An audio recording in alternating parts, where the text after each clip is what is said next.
Hi hello नमस्ते. स्वाती सांवर या YouTube चॅनलवर तुम्हा सगळ्यांचं अगदी मनापासून स्वागत करते.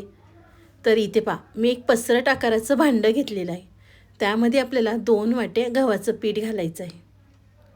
2 वाट्या गव्हाचं पीठ घातल्यानंतर त्यामध्ये आपल्याला चवीनुसार मीठ घालायचं आहे. चवीनुसार मीठ घातल्यानंतर त्यामध्ये आपल्याला छोटा अर्धा चमचा मिरची पावडर घालायची आहे. तुम्ही मिरची पावडरच्या ऐवजी त्यामध्ये चिली फ्लेक्स घातलं तरी या ठिकाणी चालणार आहे. मिरची पावडर घातल्यानंतर इथे मी 1 चमचा भरून आपल्याला पांढरे तीळ घालायचे आहेत. पांढरे तीळ घातल्यानंतर त्यामध्ये इथे मी बारीक चिरून घेतलेली कोथिंबीर घातलेली आहे. मीठ, मिरची पावडर, कोथिंबीर घातल्यानंतर आपल्याला छान एकदा मिक्स करून घ्यायचं आहे. मिक्स केल्यानंतर त्यामध्ये इथे मी 4 चमचे गव्हाचं पीठ साईडला काढून घेणार आहे. का तर ते तुम्हाला मी पुढे सांगतेच. तर इथे पहा, 4 चमचे मी गव्हाचं पीठ काढून घेतलेलं आहे. त्यानंतर आपल्याला त्यामध्ये 1 वाटी भरून बारीक रवा घालायचा आहे.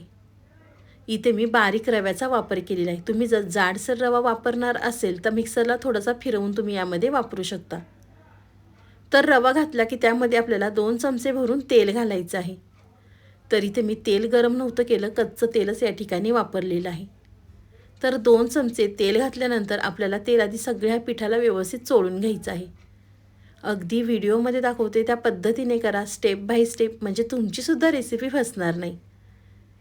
तर इथे पहा, तेल घातलं, पिठाला सगळीकडनं चोळून घेतलेलं आहे. त्यानंतर आपल्याला थोडं थोडं पाणी घालून याचा घट्ट असा गोळा मळून घ्यायचा आहे.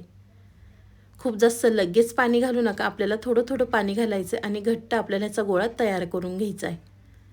तर इथे पाहू शकता तुम्ही, छान असा मी गोळा तयार करून घेतलेला आहे. खूप जास्त सैलसरसुद्धा नाही करायचा, थोडंसं आपल्याला ह्या ठिकाणी घट्ट गोळा मळून घ्यायचा आहे. तर चला, पीठ मळल्यानंतर एका साईडला ठेवून देऊया 10 ते 15 मिनटासाठी. तोपर्यंत आपल्याला या ठिकाणी दुसरी तयारी करायची आहे. तर इथे पहा, मी 4 उकडलेले बटाटे घेतलेले आहेत. आपल्याला साल काढून घ्यायचे आहेत. साल काढल्यानंतर छान आपल्याला हे मॅश करून घ्यायचे आहेत. इथे मी पावभाजी मॅशरने मॅश करून घेते. तुम्ही हाताने कुस्करून घेतले तरी या ठिकाणी चालणार आहे. तर बटाटा व्यवस्थित मॅश केल्यानंतर त्यामध्ये आपल्याला कांदा घालायचा आहे. इथे मी 1 कांदा चिरून घेतलेला आहे. त्यामधले आपल्याला थोडासाच कांदा वापरायचा आहे. कांदा घातल्यानंतर त्यामध्ये आपल्याला चिरलेली कोथिंबीरसुद्धा घालायची आहे. कोथिंबीर घातल्यानंतर त्यामध्ये आपल्याला 1 चमचा भरून आमचूर पावडर घालायची आहे. तुम्ही आमचूर पावडरच्या ऐवजी चाट मसालासुद्धा या ठिकाणी वापरू शकता. त्यानंतर आपल्याला अर्धे अर्धे क्रश केलेले धने घालायचे आहेत. इथे मी अख्खे धने खलबत्त्यामध्ये कुटून घेतलेले आहेत. धने घातल्यानंतर त्यामध्ये आपल्याला 1 चमचा भरून आलं आणि लसणाची पेस्ट घालायची आहे. आलं लसूण आपल्याला फ्रेश या ठिकाणी वापरायचं आहे. त्यानंतर इथे मी 1.5 चमचा मिरची पावडर घातलेली आहे. रंगासाठी आपल्याला अर्धा चमचा काश्मीरी मिरची पावडर घालायची आहे. त्यानंतर इथे मी चवीनुसार मीठ घालते. मीठ घातल्यानंतर त्यामध्ये आपल्याला 1 छोटा चमचा गरम मसाला घालायचा आहे. गरम मसाला घातल्यानंतर छोटा अर्धा चमचा आपल्याला या ठिकाणी हळद घालायची आहे. तिखट तुम्ही तुमच्या आवडीनुसार कमी अधिक करू शकता. बटाट्यामध्ये सगळं साहित्य घातल्यानंतर आपल्याला छान हे अगदी व्यवस्थित मिक्स करून घ्यायचं आहे. तर चला, चमचा साईडला ठेवून देते आणि हाताने अगदी हे व्यवस्थित मिक्स करून घेते. कोणतीही गोष्ट हाताने मिक्स केली की त्या पदार्थाला अगदी छान अशी चव येते. तर इथे पाहू शकता, बटाटा व्यवस्थित मिक्स करून झाल्यानंतर त्याचे आपल्याला छोटे छोटे गोळे तयार करून घ्यायचे आहेत. अगदी व्हिडिओमध्ये दाखवते त्या पद्धतीने करा. तर चला, तोपर्यंत तुम्ही माझा व्हिडिओ इथपर्यंत पाहिलाच आहे आणि तुम्हाला माझा व्हिडिओ थोडा तरी आवडला असेल ना, तर लगेच आपल्या चॅनलला सबस्क्राईब तुम्ही नक्कीच करणार. तर इथे पाहू शकता, आपल्याला लिंबा एवढा गोळा तयार करून घ्यायचा आहे. खूप जास्त मोठासुद्धा करू नका. तर इथे पाहू शकता, इथे मी 6 गोळे तयार करून घेतलेले आहे. त्यानंतर आपण जे पीठ मळून घेतलं होतं ते आपल्याला ह्या ठिकाणी परत हाताने एकसारखं करून घ्यायचं आहे. पीठ मळून घेतल्यानंतर आपण जेवढा बटाट्याचा गोळा केलेला आहे त्याच्यापेक्षा थोडासा आपल्याला या ठिकाणी पिठाचा गोळा घ्यायचा आहे. आणि त्यानंतर आपण पुरण भरण्यासाठी पिठाची वाटी करतो त्या पद्धतीने आपल्याला इथे ह्याची वाटी करून घ्यायची आहे. अजूनपर्यंत मी तुम्हाला रेसिपीचं नाव नव्हतं सांगितलं. तर आज आपण बटाट्यापासून छान अशी कचोरी बनवणार आहोत. ही कचोरी खायला अगदी अप्रतिम लागते बरं का. पिठाची वाटी करून घेतल्यानंतर त्यामध्ये आपल्याला बटाट्याचं सारण घालायचं आहे. अगदी व्हिडिओमध्ये दाखवते त्या पद्धतीने आपल्याला इथे कचोरी पॅक करून घ्यायची आहे. तोपर्यंत तुम्ही माझा व्हिडिओ इथपर्यंत पाहिलाच आहे आणि अजूनसुद्धा व्हिडिओला लाईक केलं नसेल ना, तर प्लीज एक लाईक नक्कीच करा. साईडचं बेल आयकॉनसुद्धा प्रेस करा, म्हणजे तुम्हाला माझे नवीन नवीन व्हिडिओ पाहायला मिळतील. तुम्ही ही कचोरी नाश्त्यासाठी किंवा मुलांच्या टिफिनसाठी सुद्धा करू शकता. अगदी झटपट होते, खूप जास्त वेळसुद्धा लागत नाही. तर इथे पाहू शकता मी कचोरी पॅक करून घेतलेली आहे. पॅक केल्यानंतर आपल्याला हातावर थोडीशी कचोरी प्रेस करायची आहे. इथे पाहू शकता तुम्ही छान अशी आपली कचोरी तयार झालेली आहे. खायलासुद्धा खरंच अगदी अप्रतिम लागते बरं का. तर अशाच पद्धतीने इथे मी सगळ्या कचोऱ्या करून घेणार आहेत.